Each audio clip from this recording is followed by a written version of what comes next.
పంపిస్తున్నాను మీరు అంటున్నారు. మేము ఢిల్లీ నుంచి అంటే కేంద్ర ప్రభుత్వం కొట్లాడుతున్నాము. అందుకే ఢిల్లీ పోయి అభివృద్ధి కోసం పోతున్నాం అనేది ముఖ్యమంత్రి అంటున్నారు. ఢిల్లీ అభివృద్ధి కోసం వాళ్ళు కేంద్రంలో అధికారంలో లేరు. ఢిల్లీకి ఇప్పటికీ బీజేపీ అధికారంలో ఉంది. ఢిల్లీకి ఎందుకు పోతున్నాను వీళ్ళు? అంటే ఇప్పుడు ఇక్కడ మినిస్టర్లు మారవాలన్నా కూడా, లేకపోతే ఒక పదవి ఇవ్వాలంటే కూడా, ఇప్పుడు ఒక ముఖ్యమంత్రి క్యాబినెట్ మినిస్టర్లు కూర్చొని చేయవలసిన పనిని కూడా మళ్ళీ 60 సార్లు 70 సార్లు ఢిల్లీకి పోతాడు ముఖ్యమంత్రి. ఎందుకంటే దాని ఖర్చులకే అవుతున్నాయి ఆడ. ఇప్పుడు ప్రతి దానికి ఢిల్లీకి పోయి సోనియా నడుతాము, రాహుల్ గాంధీ నడుతాము, ఖర్గే నడుతాము. ఈయన వీళ్ళు ఖరారు చేయవలసినటువంటి మంత్రి పనులకు వీళ్ళే దిక్కు లేదు. వీళ్ళు ఎక్కడ తిరిగి 5 సంవత్సరాల్లో తెలంగాణ రాష్ట్రంలో ఉండేటువంటి హైదరాబాద్ చుట్టుముట్టు ఉండేటువంటి భూములను కూడా అమ్ముకొని సంపాదించుకొని ఇట్లా తిరిగి వల్ల వాళ్ళు అధికారంలోకి రారు. కాబట్టి ఆ ఉద్దేశం అంతా కూడా వాళ్ళకి అదే ఉంది. సంపాదించుకోవాలి, బయటకు పడాలంటే ఉద్దేశమే ఇప్పుడు ఉన్నటువంటి సర్కార్కు ఉంది.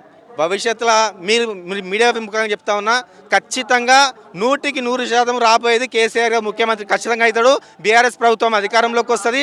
చావు దెబ్బ ముఖ్యమంత్రి కాంగ్రెస్ ప్రభుత్వం పాతాలను దొక్కిన. ఎందుకంటే ఈ 2 సంవత్సరాల ప్రజలందరికీ అర్థమైంది వీళ్ళేమేమి 6 గ్యారంటీలు ఇచ్చిన 420 హామీలు అన్నీ కూడా తుంగలో దొక్కిండ్రు. కాబట్టి ఆయన అడ్డం వచ్చిగా నోటికి ఏదొస్తుంది మాట్లాడతాడు.